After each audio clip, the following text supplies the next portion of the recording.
ನಮಸ್ಕಾರ ವೀಕ್ಷಕರೇ, ನಮ್ಮ ಡಾಕ್ಟರ್ ಕಾರ್ಯಕ್ರಮಕ್ಕೆ ಆತ್ಮೀಯವಾದ ಸ್ವಾಗತ. ನಿಮಗೀಗಾಗಲೇ ತಿಳಿದಿದೆ, ಇವಾಗ ಸಮ್ಮರ್ ನಡೀತಾ ಇದೆ. ಇದರಲ್ಲಿ ಸಾಕಷ್ಟು ಆರೋಗ್ಯ ಸಮಸ್ಯೆಗಳನ್ನು ನಾವು ಎದುರಿಸ್ತಾ ಇದ್ದೀವಿ. ಅದರಲ್ಲೂ ವಿಶೇಷವಾಗಿ ಹಿರಿಯ ನಾಗರಿಕರು ಹಾಗೂ ಮಕ್ಕಳಲ್ಲಿ ತರತರವಾದ ಕಾಯಿಲೆಗಳನ್ನು ನೋಡ್ತಾ ಇದ್ದೀವಿ.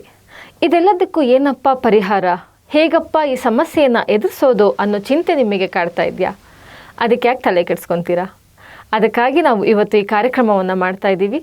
ಬೇಸಿಗೆಯಲ್ಲಿ ನಮಗೆ ಎದುರಾಗುವ ಸಮಸ್ಯೆಗಳೇನು, ಅದಕ್ಕೆ ಪರಿಹಾರಗಳೇನು ಎಂಬುದನ್ನು ತಿಳಿಸೋಕ್ಕೋಸ್ಕರ ಇಂದು ನಮ್ಮೊಂದಿಗೆ ಇದ್ದಾರೆ ಡಾಕ್ಟರ್ ನಾಸಿರ್ ಅವರು.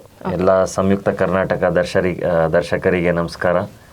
ಸೊ ಥ್ಯಾಂಕ್ಸ್ ಫಾರ್ ನನಗೆ ಅಪಾರ್ಚುನಿಟಿ ಕೊಟ್ಟಿದ್ದಕ್ಕೆ ಈ ಟಾಪಿಕ್ ಬಗ್ಗೆ ಮಾತಾಡೋದಕ್ಕೆ. ಅದೇ, ಈಗ ಮೊದಲನೇದಾಗಿ ನಮಗೆ ಕಾಡೋ ಸಾಮಾನ್ಯವಾದ ಪ್ರಶ್ನೆ ಅಂದರೆ, ಸಮ್ಮರ್ ಅಂದ ತಕ್ಷಣ ಎಲ್ಲರಿಗೂ ಡಿಹೈಡ್ರೇಷನ್ ಆಗತ್ತೆ ಅನ್ನೋದು. ಇದು ಯಾಕೆ ಆಗತ್ತೆ, ಇದಕ್ಕೆ ನಾವು ಹೇಗೆ ಸೊಲ್ಯೂಷನ್ನ ಕಂಡ್ಕೊಬೋದು? ಬೇಸಿಕಲಿ ಏನಂದರೆ, ನಾವು ಸಮ್ಮರ್ ಸೀಸನಲ್ಲಿ ತಾಪಮಾನ ಹೆಚ್ಚಾಗಿರೋದ್ರಿಂದ ಸ್ಕಿನ್ ಮುಖಾಂತರ ತುಂಬಾ ವಾಟರ್ ಲಾಸ್, ಎಲೆಕ್ಟ್ರೋಲೈಟ್ ಲಾಸ್ ಆಗುತ್ತೆ. ಸೊ ನಾವು ತುಂಬಾ ಕಳ್ಕೊತೀವಿ. ನಮಗೆ ಗೊತ್ತೇ ಆಗಲ್ಲ. ನಮಗೆ ಗೊತ್ತು ಯಾವಾಗ ಆಗುತ್ತೆ ಅಂತಂದರೆ, ನೀರು ತಲೆಯಿಂದ ಕೂದಲಿಂದ ಬೆವರು ಬಂದರೆ ಅಥವಾ ತೀರಾ ಜಾಸ್ತಿ ಒದ್ದೆ ಆದರೆ ಬಟ್ ಅದು ಆಗೋದು ಎಕ್ಸ್ಟ್ರೀಮ್ ಕೇಸಲ್ಲಿ ಆದಾಗ ನಾವು ಯಾವಾಗ ನೋಟಿಸ್ ಮಾಡೋದೇ ಅವಾಗ. ಬಟ್ ಅದಕ್ಕಿಂತ ಮುಂಚೆ ತುಂಬಾ ವಾಟರ್ ಲಾಸ್, ನೀರು ಲಾಸ್ ಆಗಿರುತ್ತೆ. ನೀರು ಲಾಸ್ ಮತ್ತು ಎಲೆಕ್ಟ್ರೋಲೈಟ್ ಅಂಶ ತುಂಬಾ ಥ್ರೂ ಸ್ಕಿನ್ ಲಾಸ್ ಆಗುತ್ತೆ. ಸೊ ಅದ ಕಾರಣಕ್ಕೆ ನಾವು ನಮ್ಮನ್ನು ಕರೆಕ್ಟಾಗಿ ಎವ್ರಿ ಅವರ್ಲಿ ನಾವು ಹೈಡ್ರೇಟ್ ಮಾಡ್ತಾ ಇರಬೇಕು. ನೀರು ಅಥವಾ ಎಳ್ನೀರು, ಎಲೆಕ್ಟ್ರೋಲೈಟ್ ಜ್ಯೂಸು ಅಥವಾ ಕಂಟಿನ್ಯೂಸ್ ಆಗಿ ನಾವು ಹೈಡ್ರೇಟ್ ಮಾಡ್ತಾ ಇರಬೇಕು, ಆ ಲಾಸ್ನ ನಾವು ಕರೆಕ್ಷನ್ ಮಾಡೋದಕ್ಕೆ. ಅಕಸ್ಮಾತ್ ನಾವು ಮಾಡಿಲ್ಲ ಅಂದರೆ ಆ ನೀರು ಮತ್ತು ಎಲೆಕ್ಟ್ರೋಲೈಟ್ ಲಾಸ್ ಆಗಿರೋದ್ರಿಂದ ನಾವು ಸುಸ್ತು ಫೀಲ್ ಮಾಡ್ಕೊತೀವಿ, ಎನರ್ಜಿಲೆಸ್ ಫೀಲ್ ಆಗ್ತೀವಿ, ಫೆಟಿಗ್ ಬೇಗ ಆಗಿಬಿಡ್ತೀವಿ. ಸೊ ನಮಗೇನು ಅನಿಸುತ್ತೆ, ಏನಪ್ಪ ಯಾಕೆ ಹಿಂಗೆ ಆಗ್ತಾ ಇದೆ ಅಂತ. ಪ್ಲಸ್ ಇನ್ನೊಂದೇನು ಅಂತಂದರೆ, ಈಗ ಹೇಗಾಗಿದೆ ಅಂದರೆ ನಮ್ಮ ಇಂಡೋರ್ ಲೈಫ್ ಜಾಸ್ತಿ ಆಗಿದೆ. ಸೆಡೆಂಟ್ರಿ ಲೈಫ್ ಅಂತ ಹೇಳ್ತೀವಿ ನೋಡ್ರಿ.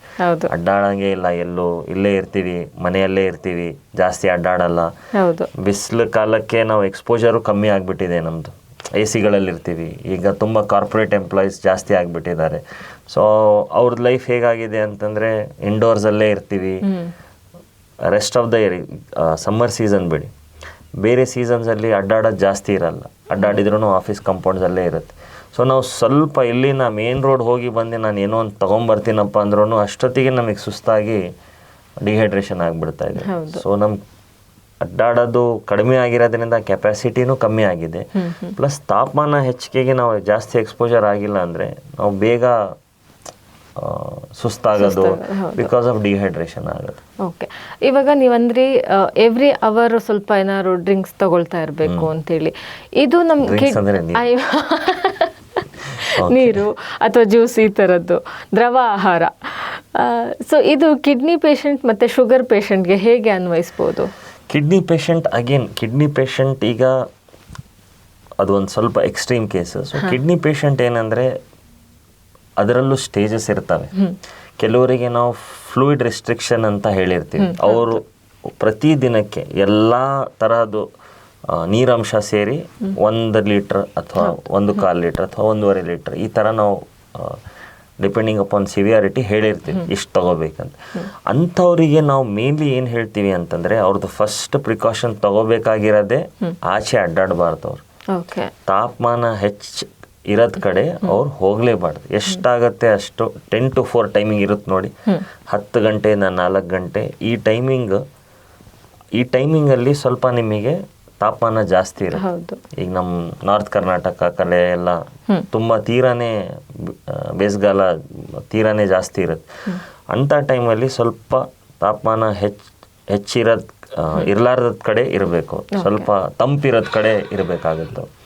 ಹಂಗಿದ್ರೆ ಸ್ವಲ್ಪ ಅವರಿಗೆ ಬೆಟರ್ ಆಗುತ್ತೆ. ಯಾಕಂದರೆ ಅವರಿಗೆ ಫ್ಲೂಯಿಡ್ ಲಾಸು ಆಗಲ್ಲ ಮತ್ತು ನೀರು ಹೆಚ್ಚು ಕುಡಿಯೋದು ಅವಶ್ಯಕತೆ ಇರಲ್ಲ ಅಂಥ ಸಿಚುವೇಶನ್ಸಲ್ಲಿ.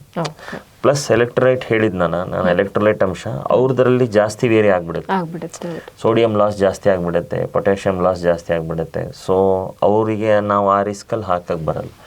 ಶುಗರ್ ಪೇಷಂಟ್ಸ್ ನೀವು ಹೇಳ್ದಂಗೆ ಶುಗರ್ ಪೇಷಂಟ್ಸಿಗೂ ಆ ಥರನೇ ಅಷ್ಟು ಸಿವಿಯರ್ ಇದು ಹೇಳಲ್ಲ ನಾವು ರೆಸ್ಟ್ರಿಕ್ಷನ್ಸ್.